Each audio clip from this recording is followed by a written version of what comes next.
আসসালামু আলাইকুম ভিউয়ার্স। ৩০০ থেকে ৪০০ টাকা কেজি রাবড়ি আর দোকান থেকে কিনে খেতে হবে না। সত্যি বলছি, বাড়িতেই মাত্র ৬০ থেকে ৬৫ টাকা খরচা করে খুব সহজে বানিয়ে নিতে পারবে। আশা করি দেখেই নিশ্চয়ই বুঝতে পারছো এই রাবড়িটা কতটা পারফেক্ট হয়েছে, কতটা মোটা রাবড়ির লেয়ার পড়েছে, তার সাথে কতটা ঘন আর ক্রিমি। বানানো কিন্তু একেবারেই সহজ। ঘরে মাত্র ১ লিটার দুধ থাকলেই অনায়াসে তোমরা হাফ কিলো রাবড়ি বানিয়ে নিতে পারবে। রেসিপিটা একদম সহজভাবে বানিয়ে দেখানোর চেষ্টা করেছি। আশা করছি ভালো লাগবে, কিছু হলেও উপকারে আসবে।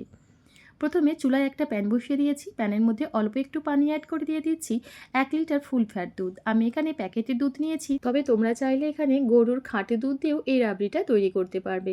তো এখানে দুধটা নাড়াচাড়া করে হালকা গরম হওয়া পর্যন্ত অপেক্ষা করব। দুধ হালকা গরম হয়ে গেলে এই পর্যায়ে অ্যাড করলাম ৩ চা চামচ পরিমাণ গুঁড়া দুধ। মিষ্টির জন্য দিয়ে দিচ্ছি ১ চা চামচ চিনি, আর ফ্লেভারের জন্য দিয়ে দিলাম ৩টে এলাচ। উষ্ণ গরম দুধের মধ্যে গুঁড়া দুধ অ্যাড করলে দেখবে খুব সহজেই লিকুইড দুধের সঙ্গে মিশে যাবে, দলা পেকে যাবার চান্স থাকে না। এবার চুলার ফ্লেম হাই হিটে রেখে প্রথমে দুধটা আমরা ৩ থেকে ৪ মিনিটের মতো ফুটিয়ে নিব।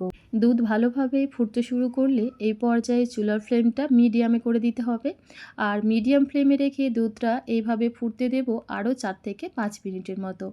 এই ৪-৫ মিনিটের মধ্যে দেখবে দুধের ওপরে একদম পাতলা একটা সরের লেয়ার পড়বে। ঠিক সেই সময় একটা হাতা বা খুন্তির সাহায্যে সরটা এইভাবে প্যানের চারিধারে লাগিয়ে নিতে হবে। প্রথম ৮-১০ মিনিট সরের লেয়ারটা এইভাবে পাতলাভাবেই তৈরি হবে। তারপর দেখবে ধীরে ধীরে দুধটা যত ঘন হতে থাকবে, সরের লেয়ারটা ততটাই মোটা হবে। পারফেক্ট আর সুস্বাদু রাবড়ি বানানোর জন্য একটু সময় আর একটু ধৈর্য সহকারে কাজটা করতে হবে। শুধুমাত্র দুধ জাল দিয়ে ৮-১০ মিনিটে যে রাবড়ি তৈরি হয়ে যাবে এমনটা না। অথেন্টিক আর সুস্বাদু রাবড়ি তৈরি করার জন্য একটু সময় হাতে নিয়ে কাজটা শুরু করতে হবে, আর ভালো জিনিস খেতে গেলে একটু তো কষ্ট করতেই হবে।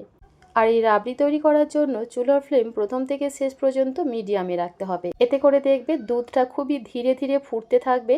আর আমরা যে সরের লেয়ারটা প্যানের চারিধারে এইভাবে লাগিয়ে নিচ্ছি, এটাও কিন্তু নষ্ট হবে না। আর এই সর দিয়েই আমাদের রাবড়ির মোটা লেয়ারটা তৈরি হবে। তো আমি এখানে দুধটা ৩৫ থেকে ৪০ মিনিট সময় নিয়ে ফুটিয়ে নিয়েছি। আর এখন দেখো দুধটা অনেকটাই ঘন হয়ে গেছে, আর সরটাও বেশ মোটা হয়ে পড়তে শুরু করেছে। তো দুধটা যখন ঠিক এই ঘনত্বেই চলে আসবে, মানে অনেকটাই ঘন হয়ে যাবে, চুলোর ফ্লেমটা আমাদের একেবারে লোয়ে রাখতে হবে। আর এইভাবে একটু বারে বারে স্প্যাচুলা দিয়ে নেড়ে চেড়ে দিতে হবে, তা নাহলে দুধটা আবার প্যানের তলায় লেগে যাবে আর রাবড়িটা খেতে একদম ভালো লাগবে না। তো লো ফ্লেমে রেখে দুধটা আরও ১০ থেকে ১২ মিনিটের মতো ফুটিয়ে নিয়েছি।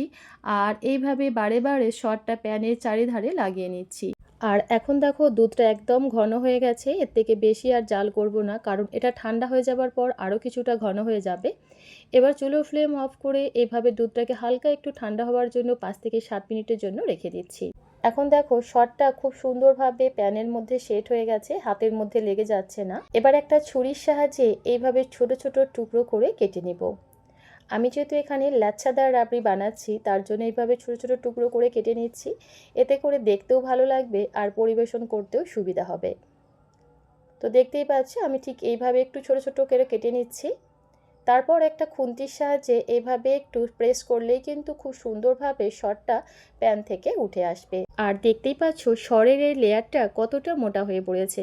তাই অবশ্যই ফুল ক্রিম দুধ দিয়ে রাবড়ি বানাবে, এতে করে সরের পরিমাণটাও বেশি হয় আর রাবড়িটা খেতেও ভীষণ ভালো লাগে। তাছাড়া দেখতেই পেলে রাবড়ি বানানো আসলে কতটা বেশি সহজ।